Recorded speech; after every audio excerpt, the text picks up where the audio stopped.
Hello, good morning. Wherever you are, good afternoon or good evening. My name is Elias or Elijah. I'm a pilot by training, and also I have degrees in politics with sociology. Um, I'm here to talk a little bit about the situation we find ourselves in Nigeria. I'm not absolutely here to tell what the right situation will be, but to share my views because I read a lot of articles from Nigeria, and I come to realize that Nigerians are very brilliant, minded individuals, both men and women. And there are people out there who understand these social issues and upheavals more than I do, and more than a lot of people do. So I'm about to, listen to them when they comment. I hope you do, and I will learn. People actually there who are top shot. So, in my view, one cannot use logic, or one cannot analyze completely the situation in Nigeria today without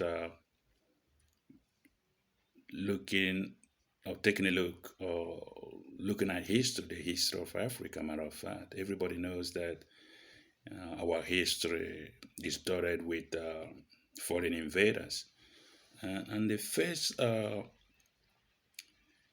invaders who came to Africa, they are no, they are not our colonial masters, like a lot of people, educated people, refer to them as. I mean, how can somebody come to your country illegally and today you're calling him colonial master? There are no masters. They were a bunch of outlaws. They were a bunch of criminals, lawless people. Imagine going into continents or countries today without visas or the legal requirement. They will certainly brand you an illegal migrant. So remove that colonial masters. The point is, if you use logic, they have this, and Africa is a strong place. And we have our founding fathers in the likes of Dr. Nnamdi Azikiwe, uh, Dr. Chief Obafemi Awolowo, Chief Dr. Obafemi Awolowo. How about Macaulay? People like Kwame Nkrumah, Ghana, and Julius Nyerere in Tanzania. You have Kenneth Kaunda in Zambia. Zambia shall be free. Remember that. And Jomo Kenyatta in Kenya, the extinguished volcano. And you have Patrice Lumumba, brilliant Africans. And Samora Michel, Luther Continua, Victoria, etc. And the very, my uncle Nelson Mandela, the last one that we remember vividly. And these people were able to drive out all these invaders. They fought very hard. They were brilliant sons and daughters. And a host of other people who helped. We are very grateful to them. And what is happening today is, you see, they got this independence for everybody in Africa to be free and enjoy it. And then you have this emerging trend in most African countries. You know, the struggle in Nigeria, sorry, and in Cameroon. You've heard about Ambazonia in Chad. Recently, the president of Chad, Idris Dabe, died, like they said, fighting them instead of talking to them. And you have this kind of space has been opened instead of working together and seeing every African or a citizen as a citizen. They, it tends to be dominated by people who say they're ethnic supremacists or religious bigots. They claim all these numbers. They're bigger, therefore they should lord it on on other people. And again, like in the first wave of invaders, now this the second wave we have now are uh, domestic invaders, like in Nigeria, in the north, Fulanese and stuff. Not every Fulani is bad or every Northerner is bad or think the same way or the killers are. But the thing is, they are coming again. And thank God you have people like Nnamdi Kano in the southeast and Sunday Igboho in the southwest. And then you think of people like uh, Government Tompolo and Asri Dukubo. These people are another set of freedom fighters who are questioning the new dominance, who are questioning this status quo. And God should bless them. I thank God that we have people like that in Nigeria because one is beginning to wonder. I was beginning to think that we have a docile society. But now you see the emergency of these people. At one time, His Excellency, the President of Nigeria, President Buhari was going, everybody who listens to him, how Nigerian youths are lazy, and then yeah, and then you have NSAS. All of a sudden, Nigerian youths are becoming active, and then you have Nnamdi Kano. What you do instead of listening and addressing those issues, they call them terrorists. Honorable Minister Lai Mohammed will call citizens of Nigeria to the international world. He called them terrorists. When they read terrorists, they have let them actually foster for kill and maim for a long time without even anybody actually doing anything.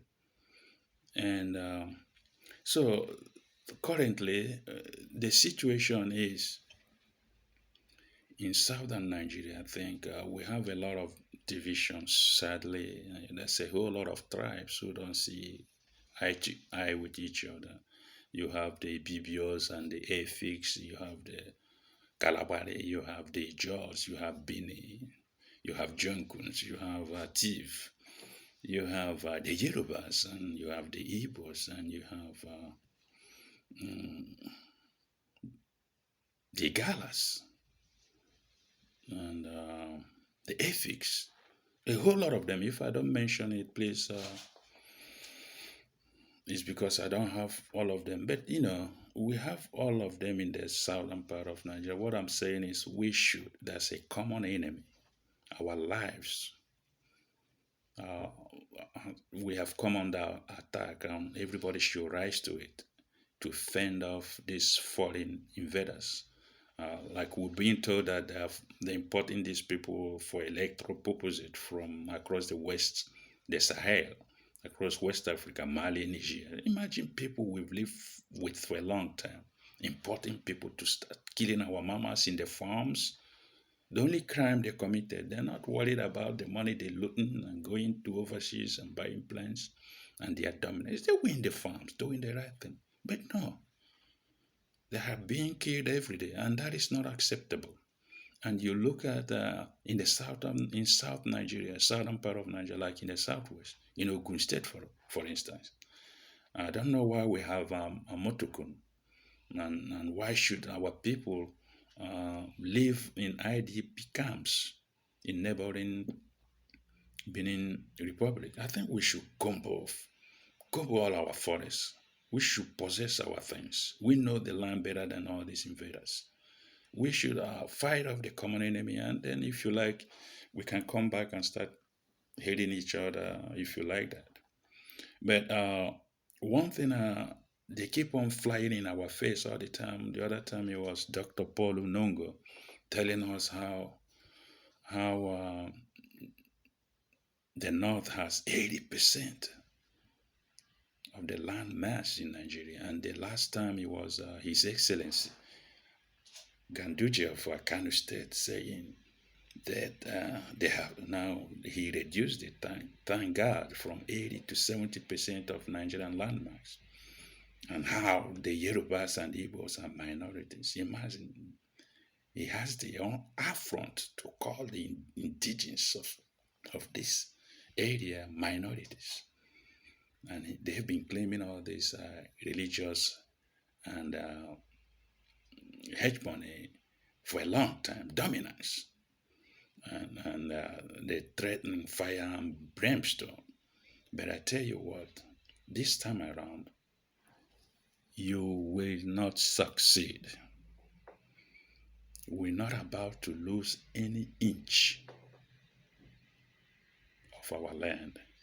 How come somebody, remember, land is the highest form of natural resources you can have because within land you have water, you can plant vegetables, you can grow plants, you can feed animals, you can dig up gold, you can dig up silver. So somebody who has 70 or 80% of it has always been a stumbling block to the progress of that part of Africa. Remember, during independence, we offered it earlier than 1960. I remember in the 50s, the same people say, oh, well, we, we're not ready. Remember, I remember that somebody said, lean freedom is better than fast slavery. Imagine somebody saying, I don't want freedom. I'm not ready. And then you talk about restructuring. And somebody, oh, no, we don't want restructuring. Now, our brave men are saying, let's go up and manage ourselves. And they say, oh, no, why? But this time it's going to happen. There's no going back. If you remember history very well, Soviet Union was powerful. It has all the nuclear arsenal you can think of.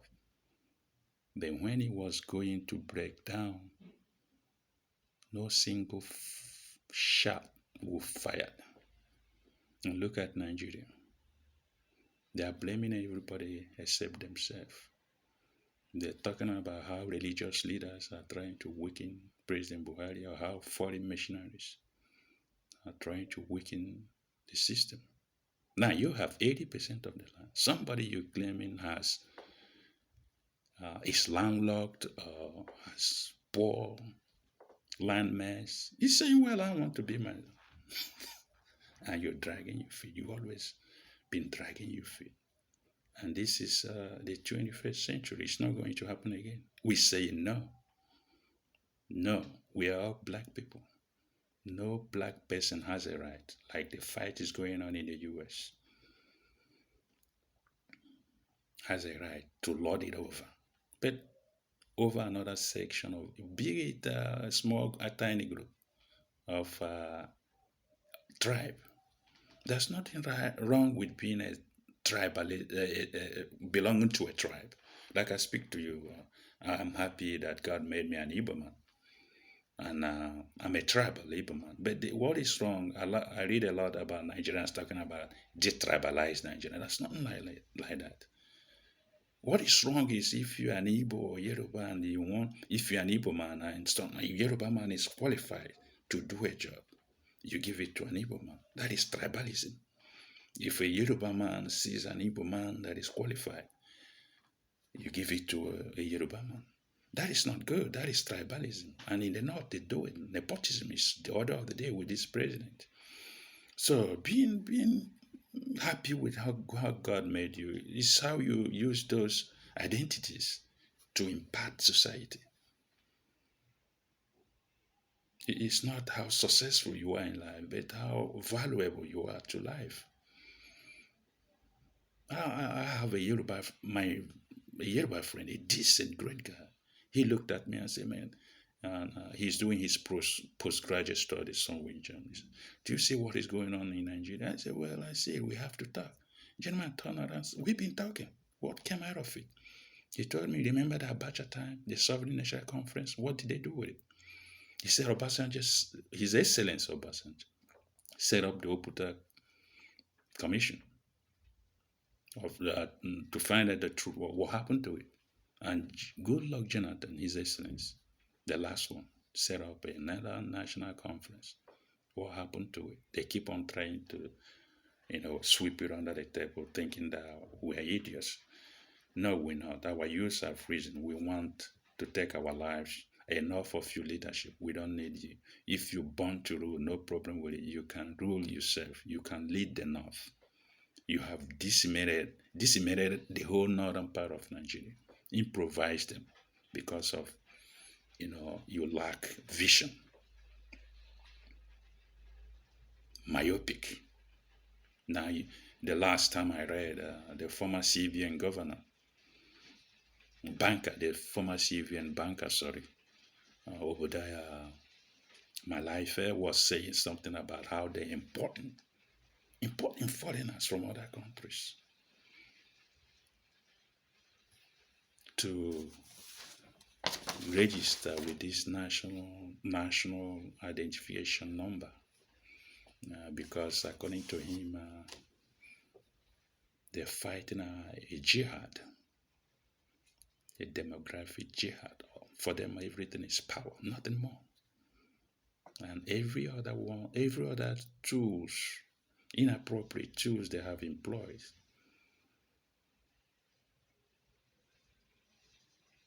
to destroy the South or manipulate the South, be it quota system. It has always backfired. Sorry, it has always backfired.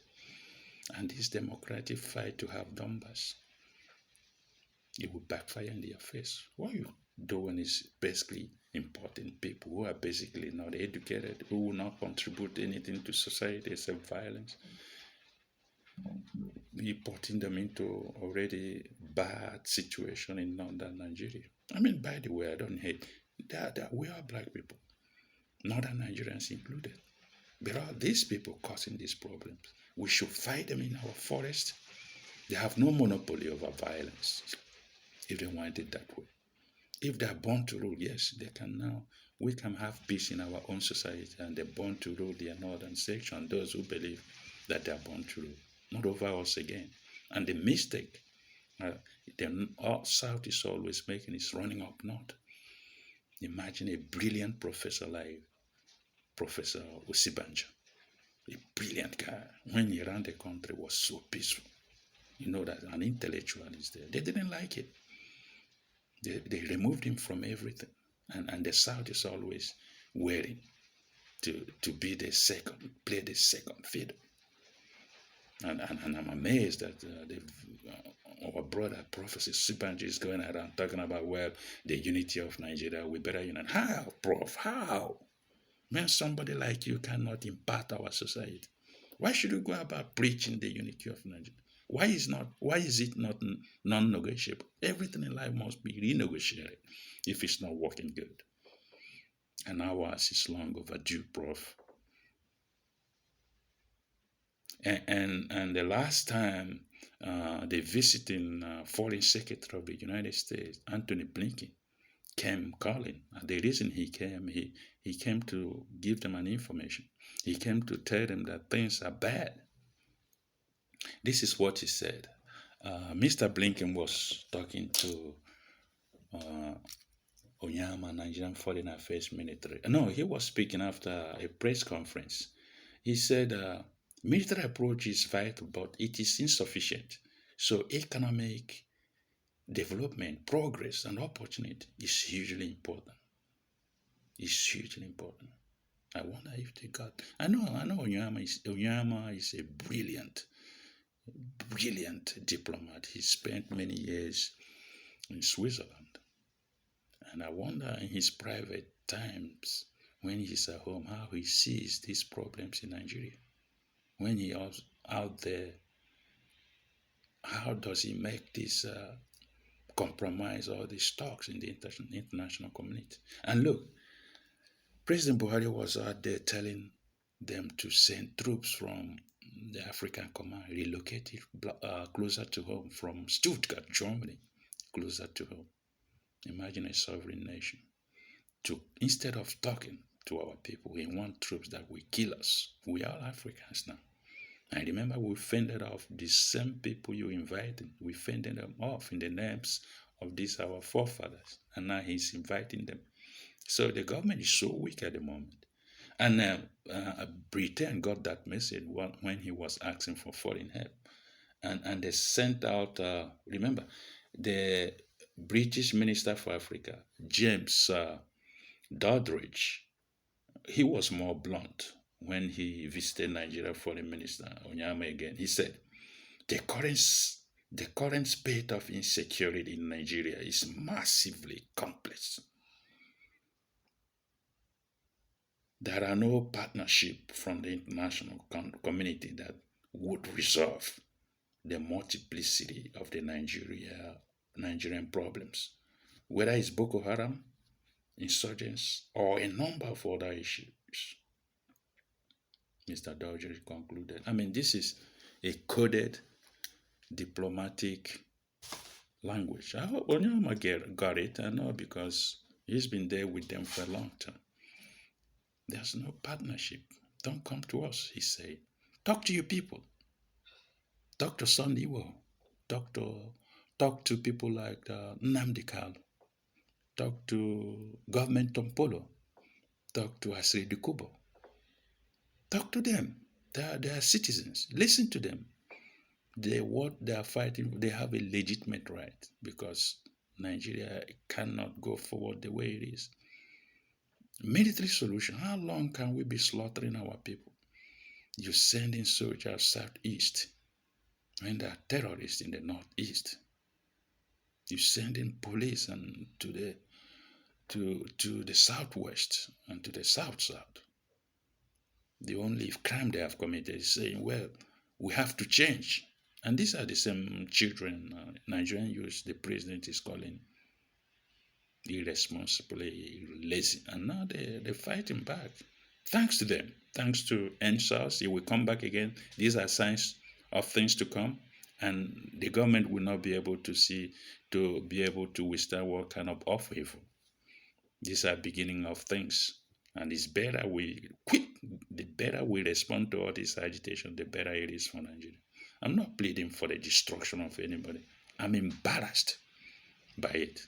And to be honest, so if anybody can talk to one excellency from Ebony State, he's always, and as an Igbo man, he's embarrassing me and a lot of people. One time he was talking about how he is the only governor that can be in PDP and be in APC at the same time. That's what fella we talk, Grace talk. And the other day he was talking about how all these people who are killing policemen in the southeast are bandits, insurgents. 3 days later he was saying like bandits are his children. Whenever they are killed, his heart bleeds. Thank you, Your Excellency. I mean, you don't have to be this wishy-washy on issues. Whose side are you on? One time you are in the presidency taking a posture with President Buhari. You're not the type of leader we want in the Southeast. If you want to look at the kind of quality of leaders we need in the South, you look at Enyin Naya Abriba. You are a man. He says that the Igbo man doesn't bow to anybody, except his Chineke, his God. If you want to look to the South, look up to people like the brilliant Femi Fani Kayode. The only Southern voice, apart from Nnamdi Carlo and Sunday Igboho and Tompolo government and Asri Kubo. This guy will tell you the truth. I mean, I read a lot of his articles. You can hate him or like him. He's a brilliant guy. That's the only voice of opposition we have in Nigeria. He says it as it is. And at that time, he was an ex-governor for Abia State, talking about how Nigeria is at war with itself. No, Your Excellency, you have to man up. Nigeria is not at war with itself. You know who are starting the wars. The Yoruba man has never risen against an Igbo man. An Igbo man has never risen against a Yoruba man before, or Yoruba man has not done the same. An Ijaw man has not risen against an Igbo man before. An Ibibio man, an Efik man. All of us in the South. We didn't start this fight, so how come Nigeria is at fight with itself? We're only trying to defend ourselves. Why don't you stand up, man up, and say it the way it should be? And people running up to the president, looking up to APC, this government has no balls. It has failed. We should look for another solution, not this. We should listen to agitators, the word God sent. And I appeal Concluding this, please, I appeal to all my brothers out there, the police and the military. They've been used to a certain extent. They're our brothers and sisters. It's wrong to target them, to just kill a policeman and go to a police station and destroy it. Enough of that madness. They are caught in the middle. Most of the time, the corruption has dealt with them as well. Look at them fighting in the south east with nothing, when massive money has been devoted to buy equipment for them. Those monies ended up buying houses in Dubai and in London. It's a shameful thing. Black man, we spend thousands of dollars buying homes in the UK, homes that were built over 400 years. Embarrassing. Go ahead and enjoy your loot. We want our freedom. And Duduwa Republic or Biafran Republic or Southside Republic or Middle Belt Republic, people will be held accountable. It will not be business as usual. Please, I need your comment, and don't forget, if I'm wrong, correct me. I'm Pan-Africanist. And I will come back and I'll speak about a brilliant article somebody, a Nigerian, wrote, because the time is coming again if ever there will be an election. It's coming again when they will be looking south. The article is entitled How Northern Nigeria Catches Southern Monkeys with the Shetimas. Brilliant article. I will call the name of this person when I read his article, because I'm not here to plagiarize anybody, but to use his article to advance my argument. Thank you very much, and I hope you do subscribe to my studio. I'll be looking at social issues, not because I want to teach, but because I want to learn from you as well. So have a nice day, and may God save us all in this struggle. Thank you very much.